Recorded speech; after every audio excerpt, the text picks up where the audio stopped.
Hello and welcome again. So, till now, we have seen how to locate different web elements in a web page by using different Selenium locating strategies.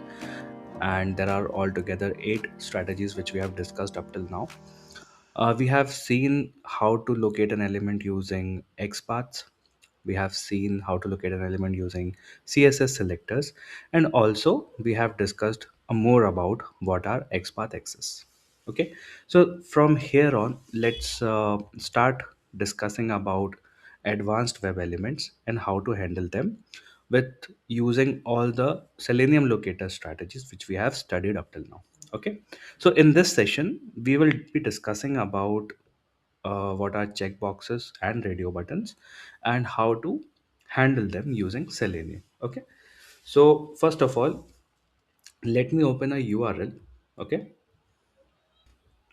so that URL is this one, which is globalqa.com. Okay, so this is again a dummy website where you can go ahead and practice your automation skills which you have studied up till now. So see, it has all the dummy web elements. So as you can see over here, it has text boxes, it has checkboxes, it has radio buttons, then a button where you can click and you can get the alert popped up. Okay, so in this video we will be discussing about how to interact with the checkbox and radio buttons. Okay, so while working with any website, like in our day-to-day activities, we come across many websites, right? And also if you are handling any project, so in that also, if you are dealing with any kinds of website, so there you can get checkbox, like it's very likely to have checkboxes present over there and radio button present over there. So basically, a control that allows the user to choose one or more option, that can happen by using checkbox. Okay, so it's not like only one checkbox can be checked at a time. Even all three of them present here can be checked, but that doesn't go with radio button. So radio button, out of like if there are n number of radio buttons present, so only one you can select out of those many. Okay, if you select any other, so the previous one will be disabled and the current one will be enabled, right? Now coming back to checkbox, so each checkbox can be independently selected and deselected, right? Let's consider a scenario where we have to select or check the automation testing checkbox like this one. Okay, so for that, let's go to our PyCharm. Yeah, now let's create another file to deal with the advanced web elements, and we'll keep this as is. So from here, new Python file, and let's give this name as checkbox and radio button. Okay, practice, and this has been created. So let's take some code from our previous files, like all these import statements. We'll take it from here, we'll copy this and paste it over here. Okay, let's copy this as well because this will initialize our Chrome browser, and this time we'll replace this google.com URL with the one which we'll be practicing. So we will copy this particular URL. Okay, and we will paste it over here. Right, now we have to find the checkbox. Okay, using its locator. So first of all, we'll go back to our website as we have to select this particular checkbox. So what we'll do a right click and inspect. This will open up the DOM, and the respective section is getting highlighted over here. Okay, so it has text associated to it, and also we can see that it has a label called as, sorry, the tag name called as input. Okay, And also there's this attribute present over here called as value, and automation testing is its value, the attribute value basically. So we'll write our XPath like this. Okay, so first let's give this a name, this web element a name. So we'll name it as checkbox. Okay, and then again we'll use driver dot find element. Now using by class, we'll call XPath as the locator strategy, then comma, and inside here we will be providing the value.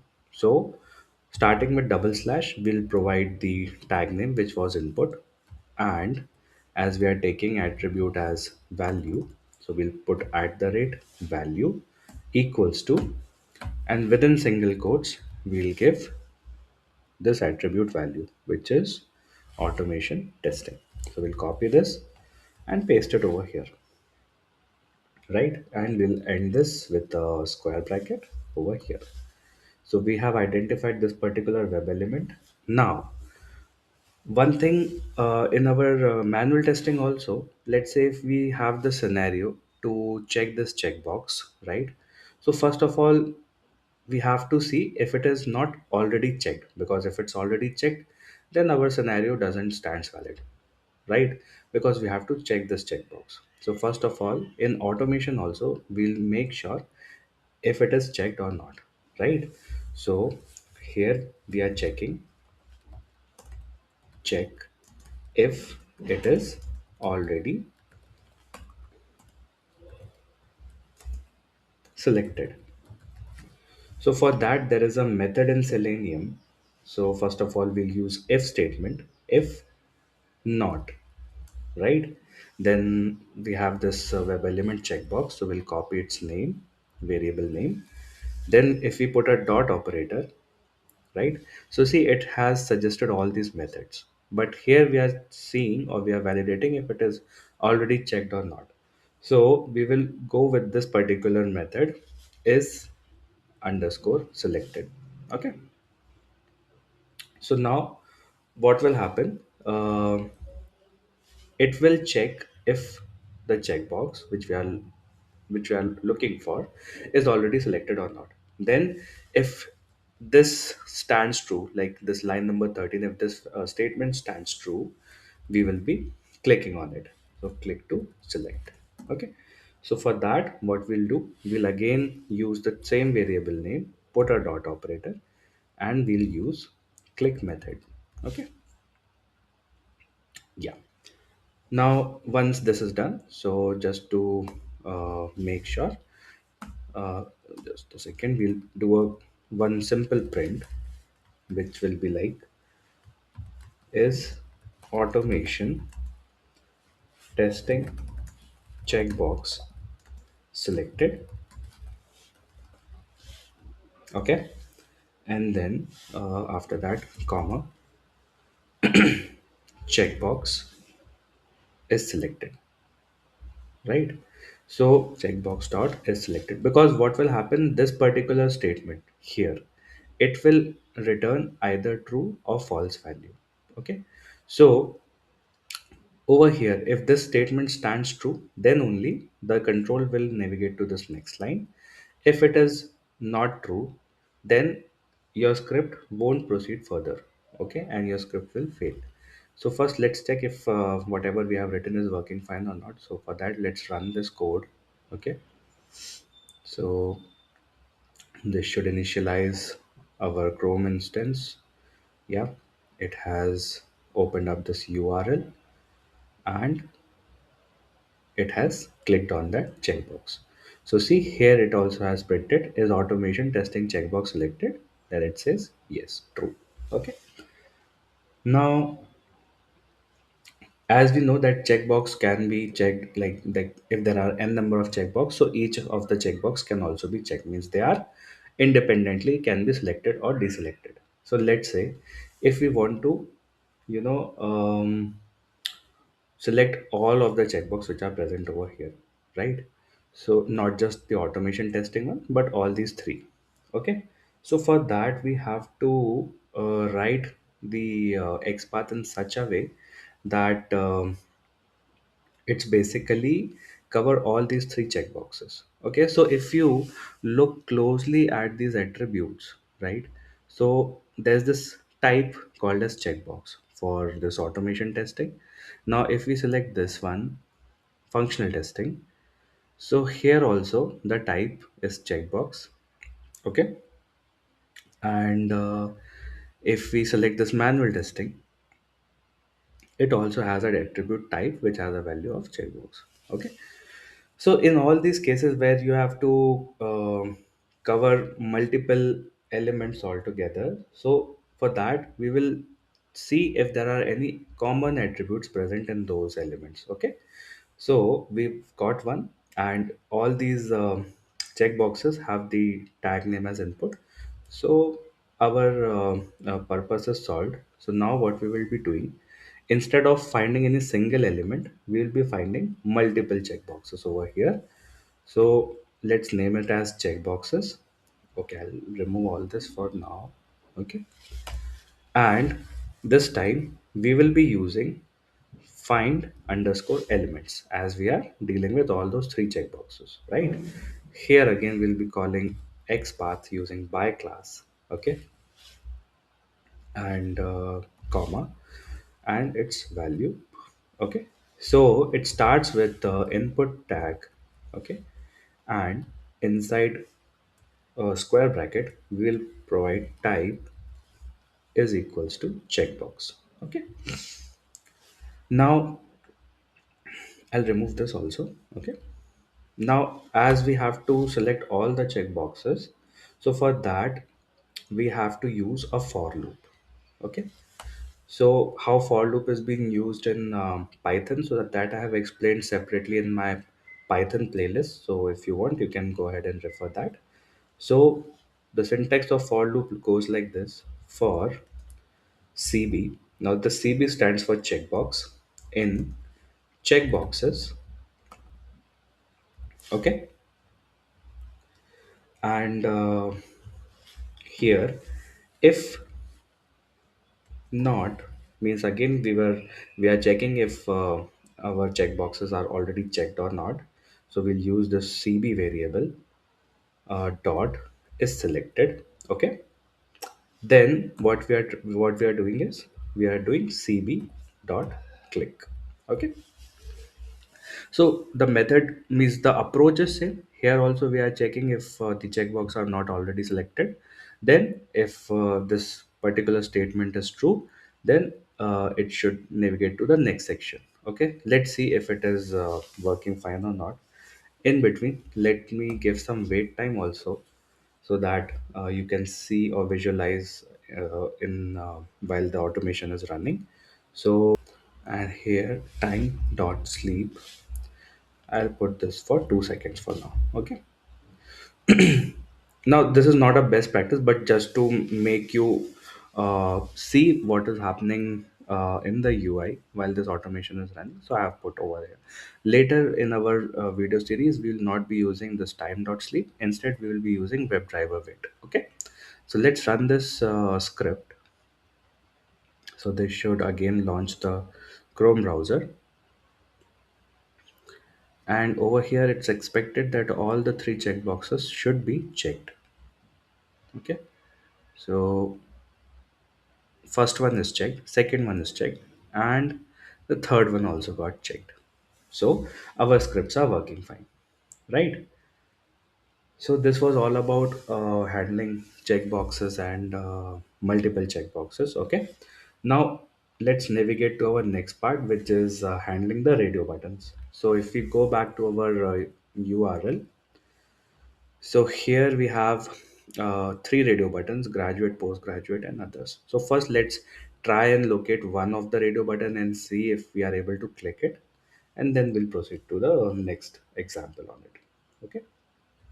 So for that, uh, we'll remove this, and here we are. What we are doing, we are finding the radio button. So let's give this variable a name as radio underscore buttons.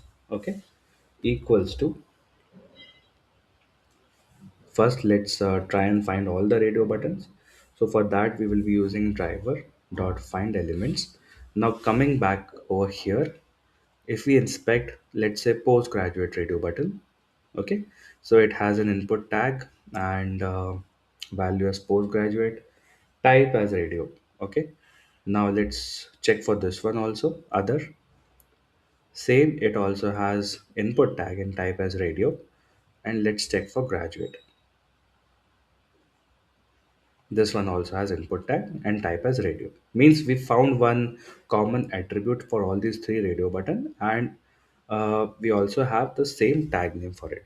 So what we will do, we will call the by class and we'll use XPath as the locator strategy, comma. Then value for the XPath would be, it starts with double slash, tag name as input, and type at the rate type is equals to radio, right? Now again here we will be using for loop, okay, to navigate through all those radio buttons. There are three altogether, right? So we'll write for rb as the variable name for radio buttons in radio buttons, okay. Then what we are doing, we are checking the value attribute, okay.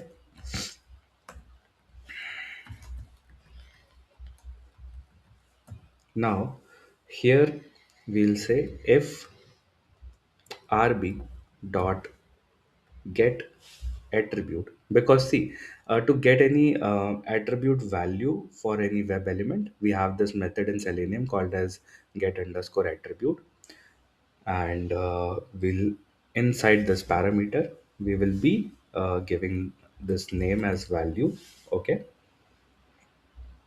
is equals to double equals to graduate, okay. So what it will do, first it will see if the value attribute value graduate is present, and once this condition is met, it will click the respective radio button, okay. And here let's print the selected radio button has the value, uh, has the attribute value as graduate, okay. Then here let's break, let's use break statement, okay. So now let's run this function, or basically this script, but before that I'll put a wait statement also, so that you can visualize what's happening. So time dot sleep for 2 seconds, okay. So if I run the script, it has launched the Chrome instance and our URL, and let's see if it has clicked on our radio button or not. So for that, okay, so let me rerun it again. I guess it was not visually visible. Yeah, so it has launched the Chrome browser, and over here if we look, it is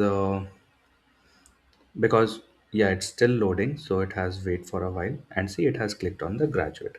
So that was all about the checkboxes and radio buttons. We have seen how to handle multiple checkboxes, and we have also seen how to handle the radio buttons. So that's all for this session. Uh, in the next or the upcoming ones, we will be discussing some more advanced web elements. So stay tuned till then, and thanks for being up till here. Have a nice day. Thank you.